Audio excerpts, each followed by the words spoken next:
Welcome to the Stations of the Cross. The first station, Jesus is condemned to die. Jesus stands in the most human of places. He has already experienced profound solidarity with so many on this earth by being beaten and tortured.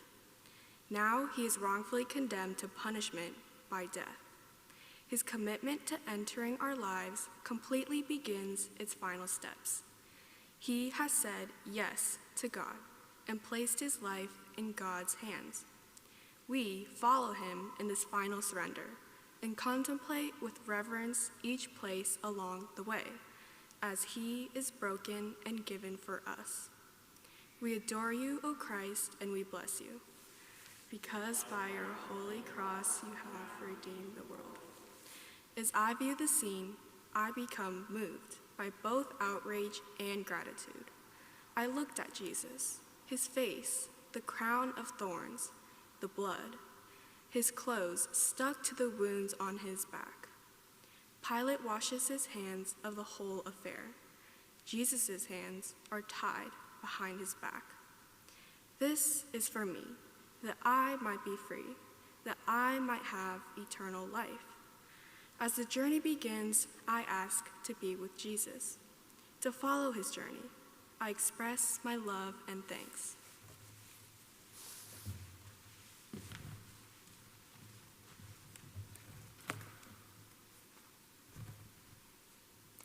The second station, Jesus carries his cross.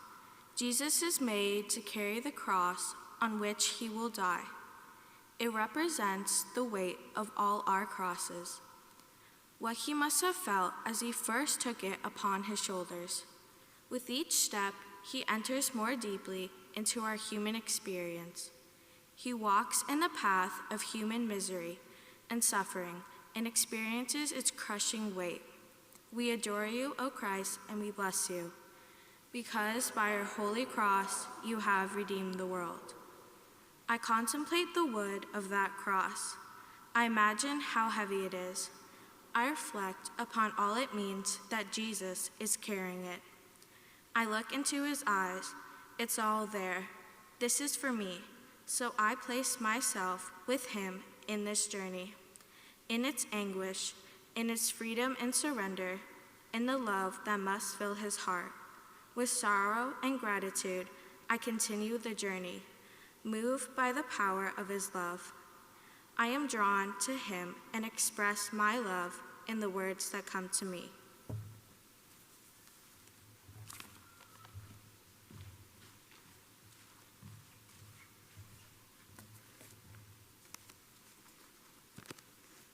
The third station, Jesus falls the first time. The weight is unbearable. Jesus falls under it. How could he enter our lives completely without surrendering to the crushing weight of the life of so many on this earth? He lays on the ground and knows the experience of weakness. Beneath unfair burdens, he feels the powerlessness of wondering if he will ever be able to continue. He is pulled up and made to continue. We adore you, O Christ, and we bless you, because by your holy cross you have redeemed the world.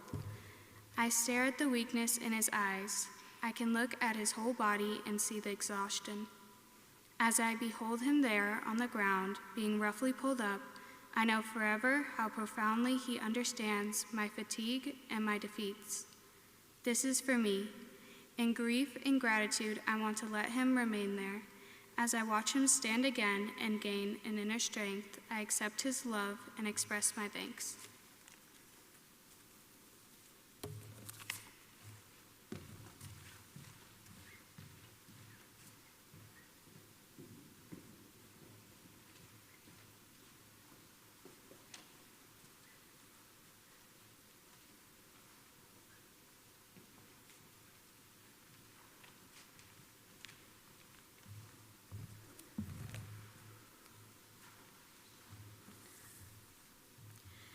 The fourth station, Jesus meets his mother.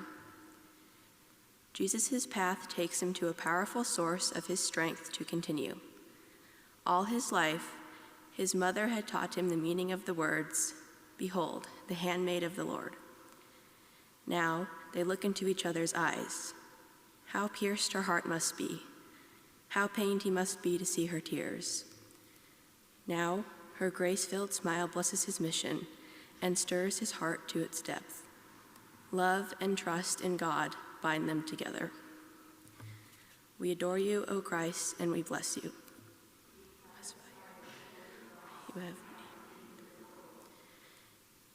As I watch them in this place along the way, I contemplate the mystery of love's power to give strength. She knows the sorrow in every mother's heart who has lost a child to tragedy or violence.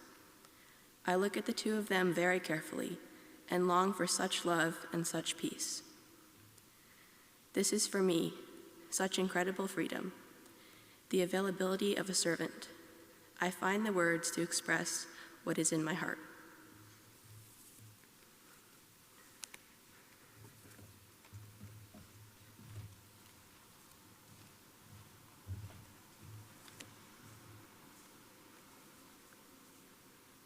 The fifth station, Simon helps Jesus carry his cross. Jesus even experiences our struggle to receive help. He is made to experience the poverty of not being able to carry his burden alone. He enters into the experience of all who must depend upon others to survive. He is deprived of the satisfaction of carrying this burden on his own. We adore you, O Christ, and we bless you, because by your holy cross you have redeemed the world. I look into his face and contemplate his struggle, his weariness and fragility, his impotence. I see how he looks at Simon with utmost humility and gratitude. This is for me, so I feel anguish and gratitude. I express my thanks that he can continue this journey, that he has help, that he knows my inability to carry my burden alone. I say what is in my heart with deep feeling.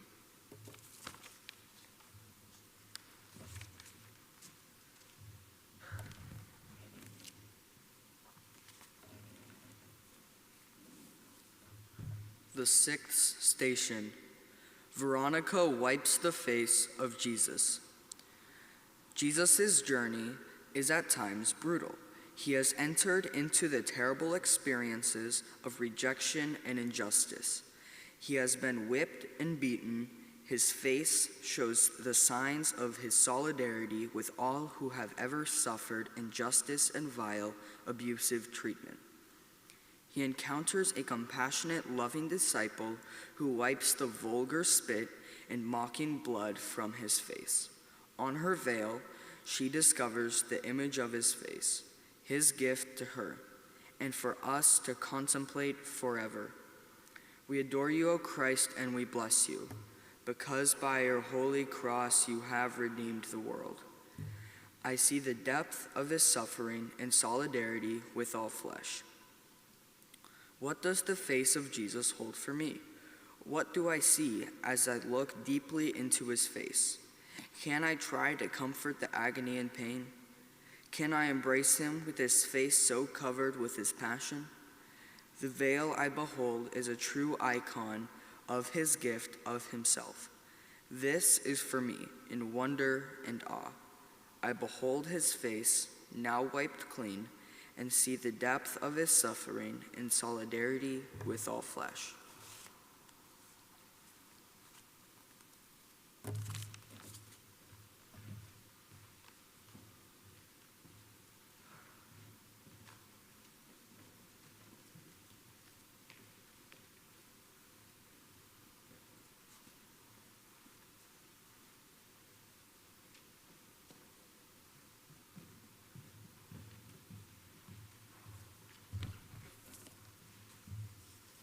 The seventh station, Jesus falls the second time. Even with help, Jesus stumbles and falls to the ground. In deep exhaustion, he stares at the earth beneath him. Remember, you are dust, and to dust you will return. He has seen death before. Now he can feel the profound weakness of disability, disease, and aging itself. there on his knees under the weight of his cross. We adore you, O Christ, and we bless you, because by your holy cross we have redeemed the world. I contemplate Jesus brought very low, as I behold him there on the ground, with all the agony taking its toll on him. I let my heart go out to him. I store up this image in my heart, knowing that I will never feel alone in my suffering or in any diminishment, with this image of Jesus on the ground before me. This is for me, so I express the feeling in my heart. Sorry.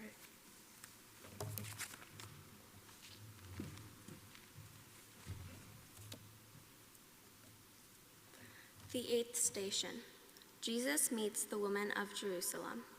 The women of Jerusalem and their children come out to comfort and thank him. They had seen his compassion and welcomed his words of healing and freedom. He had broken all kinds of social and religious conventions to connect with them. Now they are here to support him. He feels their grief. He suffers, knowing he can't remain to help them more in this life. He knows the mystery of facing the separation of death. We adore you, O Christ, and we bless you, because by your holy cross you have redeemed the world. I look at their faces, so full of love and gratitude, loss and fear. I contemplate what words might have passed between them. I remember all his tender, compassionate, merciful love for me. I place myself with these women and children to support him. This is for me, so I let this scene stir up deep gratitude.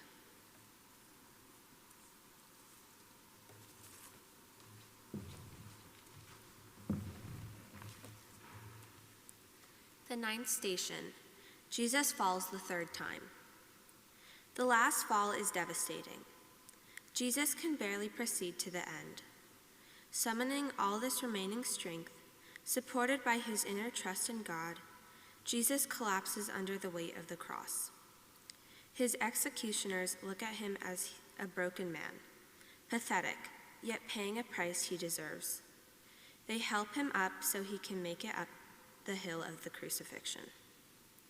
We adore you, O Christ, and we praise you, because by your holy cross you have redeemed the world. I pause to contemplate him there on the ground, the brokenness that makes me whole, the surrender that gives me life. I pause to experience and receive how completely he loves me. He is indeed completely poured out for me. As I treasure this gifted experience, I express what is in my heart.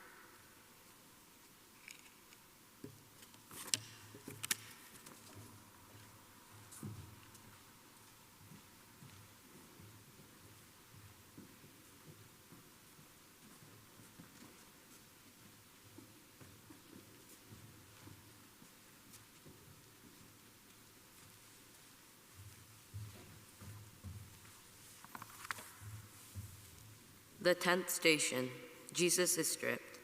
Part of the indignity is to be crucified naked. Jesus is completely stripped of any pride. The wounds on his back are torn open again. He experiences the ultimate vulnerability of the defenseless. No shield or security protects him. As they stare at him, his eyes turn to heaven. We adore you, O Christ, and we bless you, because by your holy cross you have redeemed the world. I pause to watch the stripping. I contemplate all that is taken from him, and how he faces his death with such nakedness. I reflect upon how much of himself he has revealed to me, holding nothing back. As I look at him in his humility, I now know that this is for me, and I share my feelings of gratitude.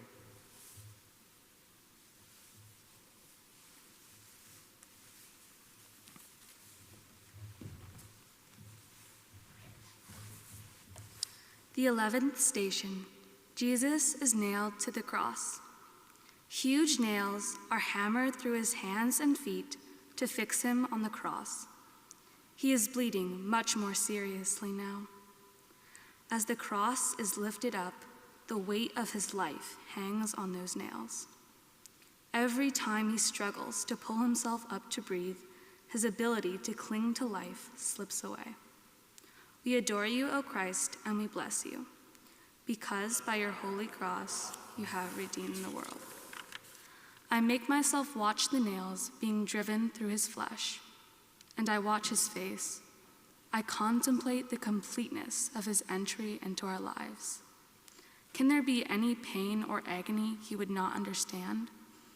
This is for me, nailed to a cross to forever proclaim liberty to captives. What sorrow and gratitude fill my heart.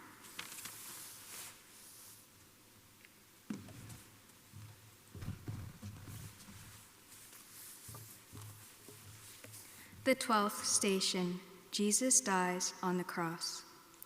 Between two criminals, a mocking title above his head, with only Mary and John and Mary Magdalene to support him. Jesus surrenders his last breath. Into your hands I commend my spirit. We adore you, O Christ, and we bless you, because by your holy cross you have redeemed the world. I stand there at the foot of the cross, side by side with all of humanity, and behold our salvation. I carefully watch and listen to all that is said. And then I experience the one who gives life pass from life to death for me. I console Mary and John and Mary, and let them console me. This is the hour to express the deepest feelings within me.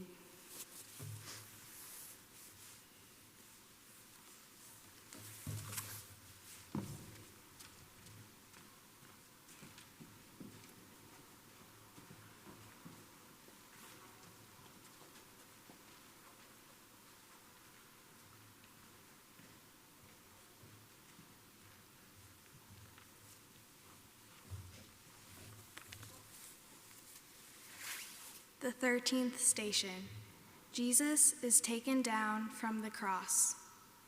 What tender mourning! Jesus' lifeless body lays in his mother's arms. He has truly died. A profound sacrifice complete. We adore you, O Christ, and we bless you, because by your holy cross you have redeemed the world. I behold this scene at the foot of the cross. I contemplate touching, caressing his body. I remember all his hands have touched, all who have been blessed by his warm embrace. I pause to let it soak in. He knows the mystery of death.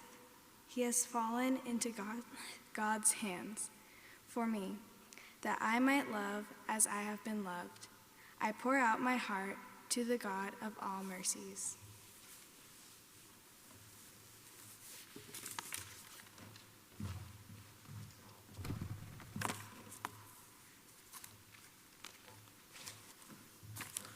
The 14th station, Jesus is laid in the tomb. They take the body of Jesus to its resting place. The huge stone over the tomb is the final sign of the permanence of death. In this final act of surrender, who would have imagined this tomb would soon be empty, or that Jesus would show himself alive to his disciples, or that they would recognize him in the breaking of bread? Oh, that our hearts might burn within us as we realize how he had to suffer and die so as to enter into his glory for us. We adore you, O Christ, and we bless you, because by your holy cross you have redeemed the world. I pause to contemplate this act of closure on his life. In solidarity with all humanity, his body is taken to its grave. I stand for a moment outside this tomb. The final journey of his life has shown me the meaning of his gift of himself for me. This tomb represents every tomb I stand before with fear, in defeat, struggling to believe it could ever be empty. In the fullness of faith in the risen one, given by his own Holy Spirit, I express my gratitude for this way of the cross. I ask Jesus, whose hands, feet, and sides still bear the signs of this journey, to grant me the graces I need to take up my cross to be a servant of his own mission. Thank you for joining us.